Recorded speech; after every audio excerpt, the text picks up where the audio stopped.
인사하겠습니다. 말씀과 기도로 하나님과 사람 앞에 거룩해집시다. 아멘. 네. 여러분이 기도해 주셔가지고 금식을 잘 하고 왔습니다.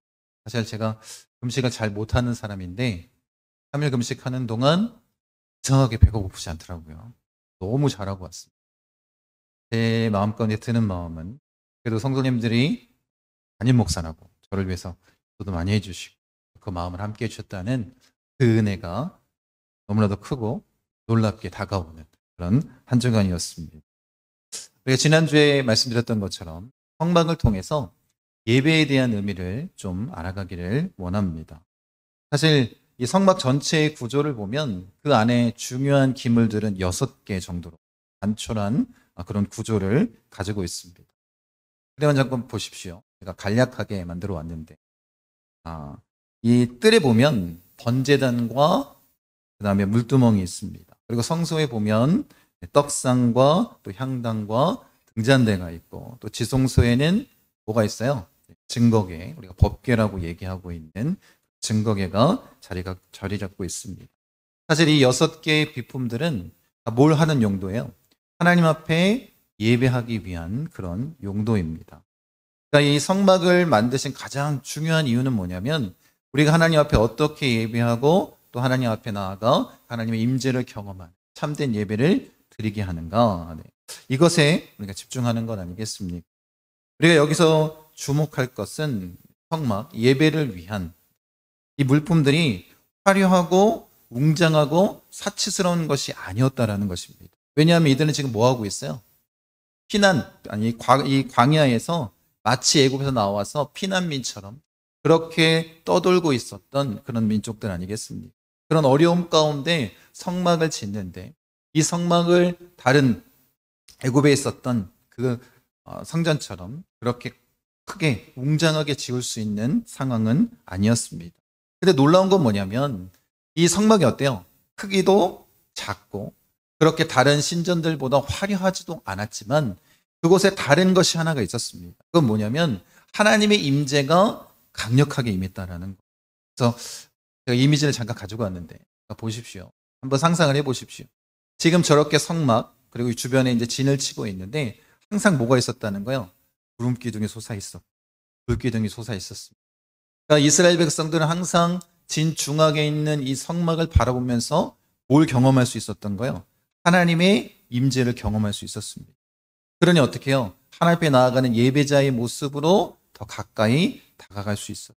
그러니까 성막은 어땠다는 거예요? 화려하지는 않았지만 그 안에 뭐가 있었다고요? 하나님의 임재가 강력하게 나타났던 곳이다라는 것입니다. 우리가 하나님 앞에 정말로 이런 마음을 가지고 나와 예배하는 자가 되기를 원합니다. 그러니까 이 성막을 생각할 때 우리가 생각은 이것입니다.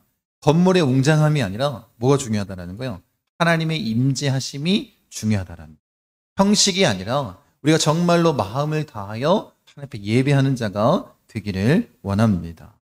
우리가 성경을 읽으면서 말씀의 내용이나 뜻이 아닌 다른 것들로 하나님이 우리에게 말씀해 주시는 걸 깨달을 때가 있습니다. 숫자가 그렇고 상징들이 그런 역할을 합니다. 중요한 것 중에 하나는 뭐냐면 순서도 그렇다라는 거예요. 사실 우리가 지혜라는 것을 얘기하는데 지혜 안에 이 원래 개념 속에 뭐가 들어있냐면 순서가 들어있습니다. 어떤 것이 가장 중요한 것인지를 깨닫는 것이 뭐라는 거예요? 지혜 아니겠습니까? 우선순위를 바로 아는 것이 지혜입니다. 그래서 순서 역시 하나님의 말씀을 깨닫는 그런 방법 중에 하나인 것 같습니다. 근데 하나님께서 성막을 지으라라고 명하시면서 가장 먼저 언급했던 것이 뭐냐면 법궤에 대해서 말씀해 주시고 계신다는 것. 그러니까 그 의미가 우리에게 굉장히 크다라는 것을 깨닫기 원합니다. 여러분, 우리가 집을 짓는다고 한번 생각해 보십시오. 간단하게 아파트를 지을 때 어때요? 외형을 먼저 짓습니다. 그리고 집 다 지은 다음에 입주하면서 뭘 사요? 그 안에 필요한 집기들 삽니다. 침대를 좋아하는 사람은 침대를 살 거, 좋은 걸 살 것이고 아니면 가전제품들을 다 삽니다. 근데 아파트 같은 경우에는 어때요? 뭐가 더 값어치가 있어요? 건물 자체가 그 안에 집기들보다는 더 값어치가 있습니다. 반대로 한번 생각해 보십시오. 누군가에게 아주 귀중한 물건이 있다고 해보십시오. 그것이 뭐 그림이 됐든 보석이 됐든 정말 가치 있는 물건이라고 생각하고, 그걸 어떻게 하는 거예요? 그 가치 있는 물건을 보관하기 위해서 건물을 디자인했다고 한번 생각해 보십시오. 그러면 건물이 비쌀까요? 그 안에 자리를 차지한, 배치할 그 물건의 값이 비쌀까요? 말할 필요도 없습니다. 하나님께서 이 법궤를 먼저 말씀해 주시니, 성막을 덮는 그 천막이나 아니면 그 기둥이나 이런 것들을 먼저 말씀하시지 않고 법궤를 먼저 말씀하시고 디자인했다는 것은 뭐가 중요하다는 거예요? 이게 정말 중요하다는 거예요. 우리가 이 증거계, 이 법궤에 대해서 집중하면서 예배에 대해서 우리가 확실하게 또 마음 가운데 새기는 그런 시간이 되기를 원합니다. 그래서 건물의 외관이 아닌 뭐가 중요하다는 거예요? 그 안에 있는 것이 훨씬 더 중요한 것입니다. 성막을 생각하면서 우리가 이렇게 바라보길 원하고, 그러니까 우리가 예배할 때 형식적인 것이 아니라 뭐가 더 중요하다는 거예요? 그 내용이 훨씬 더 중요하다는 것을 깨닫는 그런 시간이 되기를 원합니다. 성막에 있는 모든 기물들은 뭘 하기 위한가라고 말씀드렸어요? 예배하기 위한 것입니다. 그러니까 그 기물들 하나하나를 살펴보면서 그 기물들 안에 담겨 있는 하나님께서 원하시는 예배의 마음들을 우리가 알아가기를 원합니다. 근데 우리는 어때요? 이 외형적인 구조에 대해서 관심이 훨씬 더 많습니다. 교회에서 무슨 우리 같은 경우에는 이제 꽃보다 여행이라든지 이런 야유회를 가면 성막을 보기 위해서 가시는 분들이 굉장히 많습니다. 뭐에 관심이 있는 거예요? 그 성막의 외형에 대해서 관심이 훨씬 더 많은 것 같습니다. 그런데 우리가 좀 깨어나길 원합니다. 성막의 구조보다 뭐가 더 중요하다고요? 그 안에 있는 내용이 훨씬 더 중요하고, 하나님께서 이것을 디자인하시면서 이 안에 담겨 있는 의미를 가지고 너희가 예배하길 원한다 라고 말씀하시는 건 아니겠습니까? 형식이 아닌 그 내용에 집중하기를 원합니다. 우리가 좀 이렇게 적용해 봤으면 좋겠습니다. 바울이 뭐라고 우리에게 말씀하고 있냐면, 우리가 뭐라는 거예요? 거룩한 성령의 전이다 라고 얘기를 하고 있습니다. 그럼 우리가 이렇게 좀 바꿔서 한번 생각해 보십시오. 우리가 하나님의 성전이라고 한다면 우리는 뭐예요? 우리는 예배자 아니겠습니까? 하나님이 예배하는 자. 그렇다면 성막 역시 뭘 위해서 지어진 거예요? 하나님을 예배하기 위해서 지어졌다라는 거예요. 여러분, 우리가 이것을 잊지 않았으면 좋겠습니다. 그래서 우리가 모든 삶 가운데 그것보다 무엇보다 중요한 것이 예배라는 것을 잊지 않았으면 좋겠습니다. 그렇게 하나님을 예배하고 그렇게 하나님 앞에 서는 자가 되기 원합니다. 다시 한번 강조하자면 형식이 아니라 뭐가 중요하다고요? 내용이 훨씬 중요하다라는 거예요.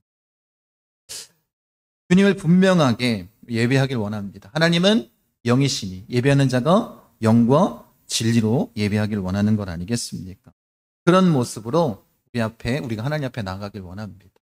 여러분, 형식이 중요하게 인식된 이유가 무엇이냐면 생각해 보십시오. 내용, 그것은 영이기 때문에 우리 인간의 눈에는 잘 보이지 않습니다. 그러니까 영적으로 바라보지 못하는 자들은 뭐가 더 중요한 거예요? 눈으로 보이는 것이 훨씬 중요해요.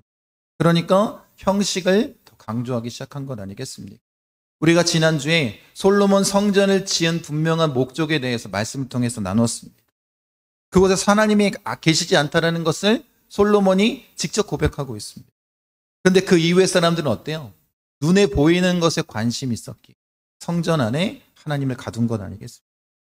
그러니까 우리의 예배가 형식적으로 치우칠 때가 굉장히 많다라는 거예요. 그래서 우리 마음 가운데 항상 어떤 마음이 있냐면 예배는 이래야지 라는 생각을 갖고 있다는 것입니다. 그런 형식적인 모습들을 내려놨으면 좋겠습니다. 그러니까 어때요? 예배의 장소에 오면 음향시설도 좋아야 되고, 요즘 같은 데는 어때요? 앞에 LED가 확 있어가지고 공연하는 것처럼 아름다워야 되고, 찬양도 잘해야 되고, 뭔가 이렇게 조화롭게 다 이루어져야 될 것 같아요. 그런 마음을 가지고 예배하고, 그것이 예배다라고 생각하는 사람들이 있습니다. 물론 그런 환경이 조성된다면 예배하는 데는 집중하기는 좋을 것 같습니다. 그런데 중요한 건 뭐냐면 그런 겉에 드러나는 외형적인 것이 아닌 우리가 정말 하나님의 임재를 경험하고 하나님을 만나는 것 아니겠습니까? 그러니 이 외형적인 모습보다 정말로 하나님 임재 가운데 참된 예배, 영적인 예배를 드리길 원합니다. 그 영과 진리로 예배하지 않는다면, 그런 외형적인 것이 무슨 소용이 있겠습니까? 지금도 마찬가지입니다. 여러분들이 지금 이 자리에 나와서 예배합니다. 날씨도 춥고 지금 뭐 도로도 지금은 많이 녹았겠지만 눈도 쌓여 있고 나올 때 얼마나 불편하셨습니까? 그럼에도 불구하고 이 자리에 나와서 예배한다는 것은 하나님을 만나기 위해서 오신 건 아니겠습니까? 그렇다면 여러분들이 이 자리에서 정말로 하나님의 임재를 경험하는 그 예배에 집중하기 원합니다. 제가 진짜 오랜만에 기도원을 찾아가서 기도를 했습니다. 사실은 오살리 기도원을 가려고 했던 이유 중에 하나는 제가 어렸을 때 받은 은혜가 있었기 때문에 그래서 그곳을 찾아갔습니다. 근데 진짜 많이 변했더라고요. 그 건물 자체가 외형적으로는 좀 낡았을지 몰라도 내부는 다시 리모델링 해가지고 앞에 정말 큰 LED판이 있습니다. 음향시설도 잘 해놨습니다. 너무너무 환경적으로 좋았습니다. 근데 그곳에서 예배하는데 이전과 같은 뜨거움이 느껴지진 않는 거예요. 좀 마음이 좀 어려웠습니다. 그런 이야기를 듣고 찾아가긴 했지만 근데 첫 번째 그 강사님이 설교를 하는데 너무 정치적으로 설교를 하는 거예요. 안 되겠다. 기도원을 좀 옮겨야 되겠다는 마음이 있었습니다. 그래서 이제 다른 곳으로 가려고 생각하고 숙소를 이제 계약을 했었는데 그것은 이제 취소하고 가려고 하는데 제 마음 가운데 그런 마음이 들었습니다. 이 외형적인 것이 아니라 정말 하나님께서 이 자리에 보내신 분명한 목적과 이유가 있지 않을까. 그럼 내가 이곳에서도 정말 하나님을 예배하는 마음을 잊지 않다면 하나님이 주신 은혜가 있겠다 하는 생각을 주셨습니다. 그 마음으로 그곳에서 예배하기 시작했고 저녁 때 이 집회를 하는데 굉장히 많은 은혜를 받았습니다. 그리고 생각지 않은 사람들을 만나게 하셔서 하나님이 아주 놀랍게 은혜를 허락하시는 참된 예배자의 마음을 회복시켜 주시는 그런 은혜를 경험했습니다. 여러분 중요한 건 형식적인 것이 아니라 바로 그 안에 내가 어떤 마음으로 주님을 만나고 예배하는지 아니겠습니까? 우리가 외형적인 곳에 속아서 나 지금 예배를 잘하고 있어 라고 착각할 때가 너무나도 많다라는 거예요. 많은 사람들이 이 형식적인 또 그리고 이렇게 표현하면 좀 그렇지만 연기를 잘하는 분들이 계십니다. 그래서 때 되면 어때요? 아멘하고 할렐루야 외치고 찬양할 때도 뭐 박수를 크게 치고 그런 모습으로 예배하고 있지만 그 안에 정말 하나님 앞에 집중하고 있지 않다면 그 예배는 뭐예요? 그 예배는 다 거짓입니다. 맞지 아니겠습니까? 우리가 그런 형식적인 예배를 계속해서 드리고 있다면 우리가 지금까지 얼마나 많은 예배를 드렸습니까? 그 예배는 뭐예요? 하나님이 기뻐하시는 예배가 아닌 나의 취미생활과 똑같았다는 것입니다. 여러분이 그런 식으로 예배한다면 하나님이 기뻐하시겠습니까? 여러분 그래서 우리가 진짜 참 예배를 드리길 원하는 이 예배가 어려운 이유가 뭐냐면 하나님이 원하시는 건 뭐예요? 그 지성소 안에 법궤를 두셨습니다. 그리고 우리가 예배할 때 어디까지 나아가기를 원하는 거예요? 그 지성소 안에 법궤까지 나아가서 하나님을 만나길 원하는 거예요. 이게 예배 아니겠습니까? 그러니까 힘들고 어쩌면 어려울지도 모르겠습니다. 우리가 영적으로 충만하다면 그렇게 성령으로 충만하다면 그렇게 예배할 수 있겠지만 우리가 어찌 그렇습니까? 세상 가운데 살다가 주님 전에 찾아 나오는 건 아니겠습니까? 그러니까 그 예배, 하나님 온전히 만나는 것이 하나님을 경험하는 것이 어쩌면 결코 쉬운 일은 알지 모르겠습니다. 근데 분명한 건 뭐냐면 우리가 어떻게 된다는 거예요? 예배를 드릴 때 반드시 이 지성소 안까지 들어가야 된다는 거예요. 그래서 하나님께서는 가장 먼저 이 증거계에 대해서 말씀하십니다. 그러니까 이 의미가 무엇이겠습니까? 예배의 시작, 그 출발점도 뭐라는 거예요? 이 증거계에 있고 예배의 그 목적 역시 어디에 있다는 거예요? 이 증거계에 있다라고 말씀해 주시는 건 아니겠습니까? 그러니까 우리가 지성소까지 달려 나아갈 수 있는 자가 되기를 원합니다. 그럼 지성소 안에 뭐가 있다라는 거예요? 법궤가 놓여져 있습니다. 그럼 지성소의 의미가 뭐냐면 지극히 거룩한 장소입니다. 근데 우리가 알아야 될 건 이거예요. 이 지성소가 지극히 거룩한 장소가 된 이유가 뭐예요? 그 안에 뭐가 있기 때문에? 그 안에 법궤가 있기 때문입니다. 지성소라서 거룩하다 이런 의미가 아니라 그곳에 뭐가 있기 때문에? 법궤가 있기 때문에 거룩한 장소가 됐다는 거예요. 그러니까 그 의미를 우리가 좀 알기를 원합니다. 궤는 뭐냐면 말 그대로 상자입니다. 무엇인가를 보관하기 위한 상자 아니겠습니까? 가로 125cm, 세로 75cm, 그 높이가 75cm로 된 상자입니다. 그 상자 안에 무엇을 보관하는 거예요.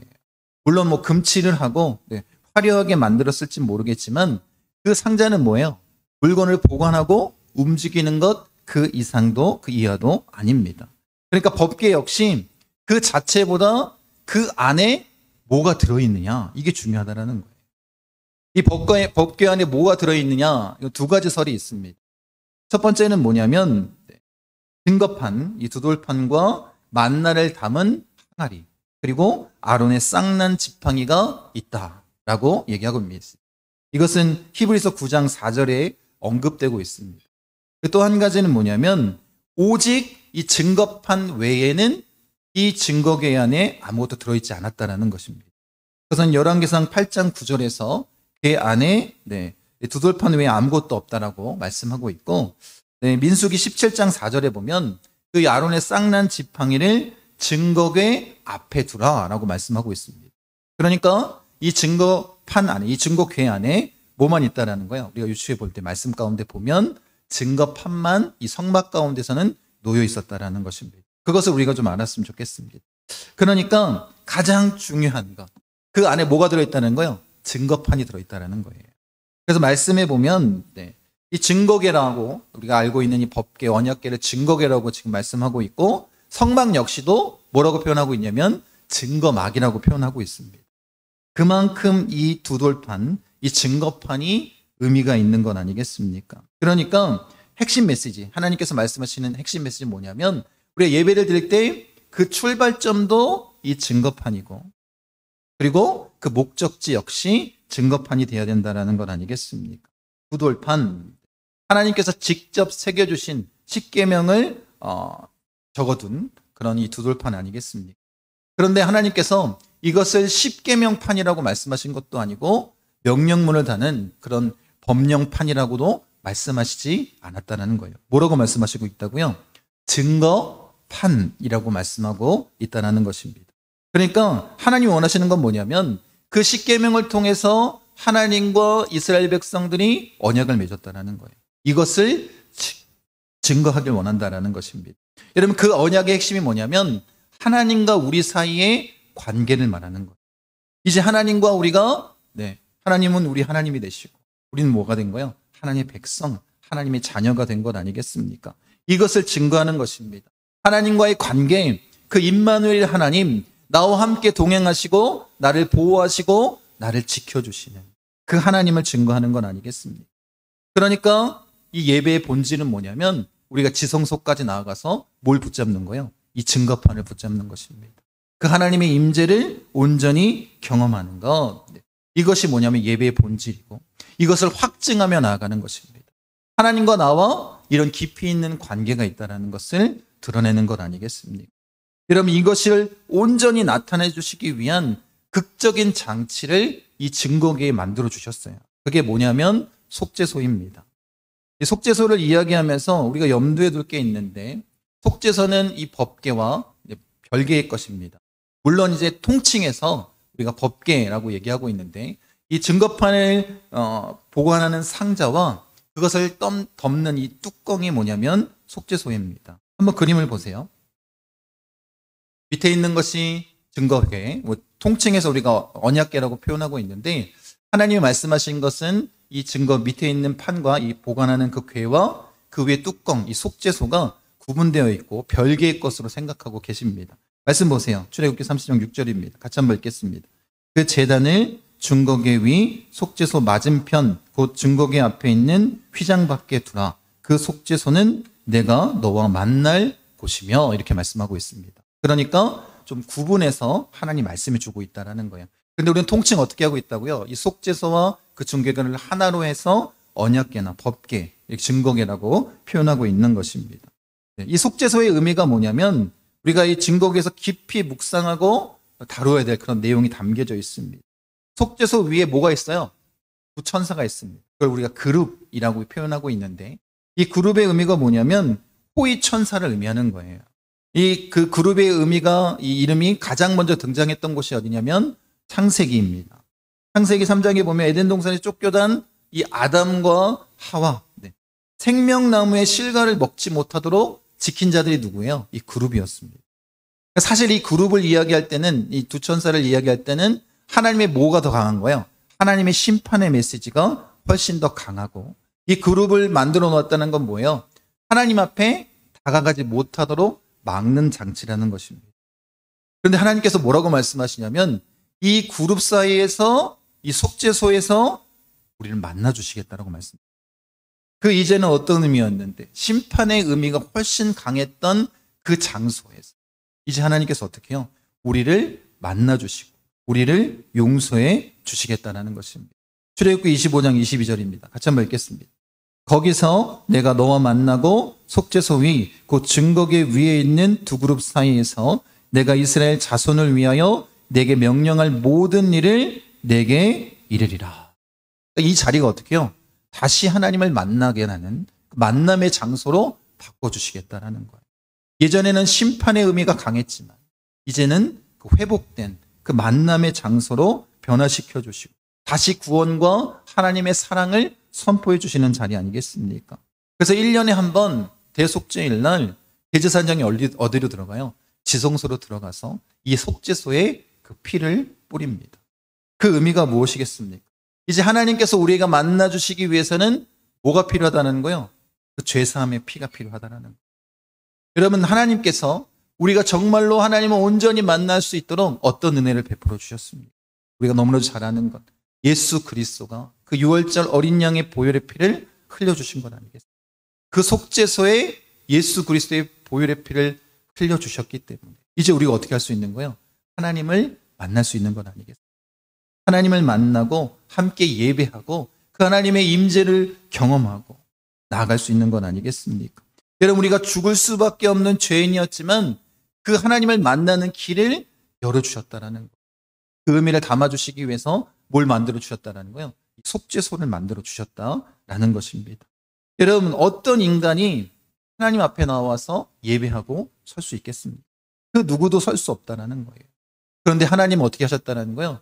예수 그리스도의 보혈로 우리가 하여금 하나님 앞에 직접 설 수 있게 하신 건 아니겠습니까? 그 하나님의 긍휼과 사랑, 그것이 이 안에 담겨 있다는 거예요. 그러니까 우리가 예배를 드린다는 것은 보통 은혜가 아닙니다. 여러분이 이곳에서 정말 하나님을 만나고 하나님의 임재를 경험하고 정말로 이 지성소 안에 들어가 그 증거궤를 붙잡고 또 예수 그리스도의 보혈의 피, 그 놀라운 은혜로 주님을 만나고 있다면 이 예배가 얼마나 하나님께서 기뻐하시는 예배가 되겠습니까? 그리고 여러분이 지금 그런 마음을 가지고 주님을 만나고 예배하고 있다면 여러분 역시 이 예배에 성공하여서 하나님의 은혜로 온전히 경험하고 누리고 나아가는 것 아니겠습니까? 이 모든 것이 다 그 주님의 십자가 은혜로만 가능한 것입니다. 여러분, 그러니까 우리가 예배한다는 것은 다른 것이 아니라 하나님의 사랑을 온전히 경험하는, 이 자리에까지 나온 것도 하나님의 은혜이고 이곳에서 하나님을 만나고 경험하는 것 역시 하나님의 놀라운 은혜입니다. 그 죄사함을 경험했다. 하나님의 놀라운 십자가의 사랑을 경험했다. 그리고 그것을 통해서 우리에게 증거해 주신, 이제 너는 자녀다. 넌 내 아들이야. 나는 너와 함께 할 거야. 내가 너를 보호해 줄 거다. 나는 그 음성을 듣는다면 그것보다 더 큰 은혜가 어디 있겠습니까? 사실 예배하는 것은 예수 그리스도를 믿는 자들, 그리스도인들의 특권입니다. 그 특권을 여러분 그냥 놓쳐버리지 않았으면 좋겠습니다. 예배 가운데에 그런 은혜를 경험하길 원합니다. 하나님의 사랑 안에 늘 거하는 건 이것이 예배 아니겠습니까? 이 은혜를 누리길 원합니다. 십자가의 은혜를 경험하길 원합니다. 성령의 충만한 은혜, 그로 말미암아 구름 기둥과 불 기둥으로 역사하셨던 것, 우리가 하나님의 놀라운 역사, 그 임재를 경험하며 함께 나아가길 원합니다. 거기서 내가 너와 만나고 라고 말씀하십니다. 여러분, 하나님을 만나는 것이 성공적인 예배인 거예요. 여러분, 하나님을 만나십시오. 이 자리에서 하나님을 경험하십시오. 그것이 가장 하나님께서 기뻐하신 예배 아니겠습니까? 여러분, 성막을 짓기 위해서 가장 먼저 뭘 디자인하셨다고요? 법궤를 디자인하셨습니다. 이것보다 더 중요한 것이 없습니다. 그리고 가장 거룩한 장소에, 지성소에 법궤를 두셨습니다. 그리고 그 법궤 안에 증거판을 두셨습니다. 그리고 그 증거판, 그 약속, 하나님을 온전히 만나게 하기 위해서 그 속죄소를 만드시고 그 속죄소 위에 예수 그리스도의 보혈로 덮어주셨습니다. 이제 우리는 어떤 죄를 가지고 있든 자든 하나님 앞에 설 수 있는 것 아니겠습니까? 여러분, 이 말씀을 묵상하면서 이런 생각을 좀 하게 됐습니다. 바울이 우리 몸이 거룩한 성전이다, 성령이 거하기 때문에 그런 성년의 전이다라고 말했는데, 이 전의 의미가 뭐냐면 지성소입니다. 헬라어로 보면. 그러니까 우리는 뭐라는 거예요? 우리는 성령의 지성소다라고 얘기하고 있습니다. 그럼 여기에 아주 깊은 예배의 모습이 또 의미가 담겨 있는 거예요. 바울이 그냥 얘기하는 것이 아니라 우리는 지성소이기 때문에 우리가 하나님을 예배하는 자입니다. 그런데 우리가 지성소가 될 수 있었던 이유가 뭐라는 거예요? 우리 안에 뭐가 있었기 때문에. 우리가 지극히 거룩한 하나님의 성전이 될 수 있었던 것은 이 안에 뭐가 들어있기 때문인 거예요? 성령이 계시기 때문에 그런 거예요. 여러분, 이것을 잊지 마시기 바랍니다. 여러분, 그 증거판, 모세에게는 그 증거판을 주셨지만 예수님을 통해서 우리에게는 그 증거로서, 새 언약의 증표로서 뭘 보내주신 거예요? 성령을 보내주신 거예요. 여러분이 지성소임을 믿으십니까? 여러분 안에 뭐가 있기 때문에 그런 거예요? 성령이 계시기 때문에 그런 거예요. 여러분, 속죄소 위에서 예수님께서 그 십자가에서 보혈의 피를 흘려주시고 이제 그 관계 회복, 새 언약의 의미로 우리 안에, 그 법계 안에 뭘 주셨다고요? 성령을 보내주십니다. 여러분, 이것을 잊지 마시기 바랍니다. 우리는 지성소입니다. 여러분, 우리가 거룩한 하나님의 성전이 된 이유는 다른 것이 아니라 이 안에 뭐가 있기 때문에? 성령이 계시기 때문에. 여러분, 우리 안에 주님이 계신 것을 확증하지 못하면, 스스로 확증하지 못한다면 우린 버림받은 자입니다. 우리는 아무것도 아닌 존재입니다. 여러분이 이 자리에 나와서 아무리 예배하고 하나님을 찬양하고 기도하고 거룩한 모습으로 서 있다 할지라도 그 안에 뭐가 없으면, 성령이 계시지 않으면 아무것도 아니고, 또 성령이 계시지 않는다면 우리의 예배 역시 헛것 아니겠습니까? 여러분, 성령의 충만함을 온전히 입으시기 바랍니다. 떨기나무 가운데서 모세가 뭘 가지고 온 거예요? 그 불을 가지고 온 거예요.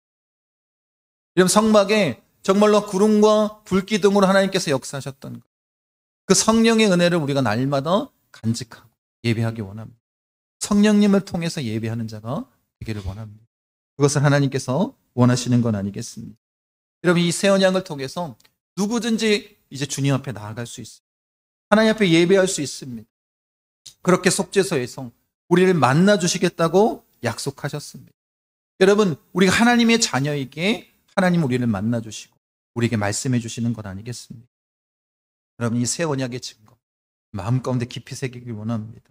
여러분, 그러니까 우리의 예배 그 핵심은 뭐냐면 성령님을 통해서 하나님을 온전히 만나는 거예요. 이 자리에서 그 하나님을 경험하는 것입니다. 늘 주님과 동행하는 삶을 살아가는 것입니다.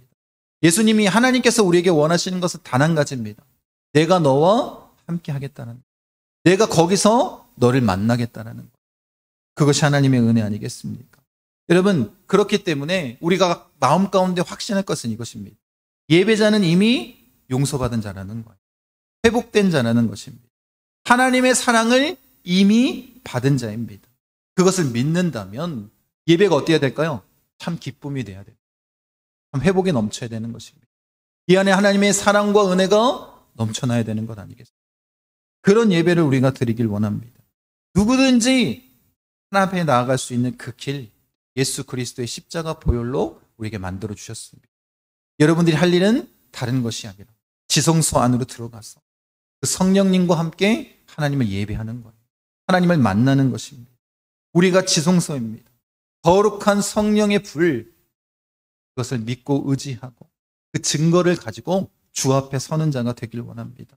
그렇게 우리에게 진리의 복음을 선포하신 예수 그리스도, 예수님의 진리를 선포하고 그 주님을 만나고 성령 안을 통해 하나님을 만나고 날마다 하나님의 임재를 경험하는 예배를 드리길 원합니다. 여러분이 어느 곳에 있든지 간에 그곳이 뭐가 되는 거예요? 거룩한 하나님의 성전이 될 수밖에 없어요. 여러분 안에 성령이 계시기 때문에. 여러분, 하나님이 성막을 진중에 만들어주신 가장 강력한 이유가 무엇입니까? 우리의 모든 삶 가운데 하나님이 함께 하시겠다는 거예요. 여러분의 교회 안에서뿐만 아니라 여러분의 삶의 자리, 가정이 되었든 직장이 되었든 여러분이 만나는 모든 사람들 안에 그 거룩함을 나타내기를 누가 원하셨다고요? 하나님이 원하십니다. 그럼 성령님과 함께 하나님을 예배하는 자가 되길 원합니다. 지성소까지 달려나가는 자가 되길 원합니다. 그곳에서 예수 그리스도의 보혈의 능력으로 우리에게 하나님의 자녀라는 증거, 그 성령의 충만함으로 날마다 주님을 예배하는 자가 되길 원합니다. 여러분, 우리가 날마다 새롭게 하나님의 은혜를 경험하길 원합니다. 여러분, 도전하길 원합니다. 여러분, 지금 여러분이 드리고 있는 이 예배가 정말 하나님이 기뻐하시는 그 예배처럼 그 지성소 안에서 주님을 만나고 있는 예배입니까? 아니면 형식적으로 주일이기 때문에 와서 앉았다가 그냥 가는 예배입니까? 여러분들이 더 잘 아시지 않겠습니까? 여러분 마음 가운데 성령님이 계신 것을 스스로 확증해야 되는 것 아니겠습니까? 늘 하나님 앞에 참되게 예배하는, 그렇게 하나님께 영광 돌리고 하나님의 은혜를 경험하는, 지성소까지 나아가 그 증거판 하나님의 약속을 온전히 붙잡고 주님을 만나는 참된 예배자가 되시기를 간절히 축원드립니다.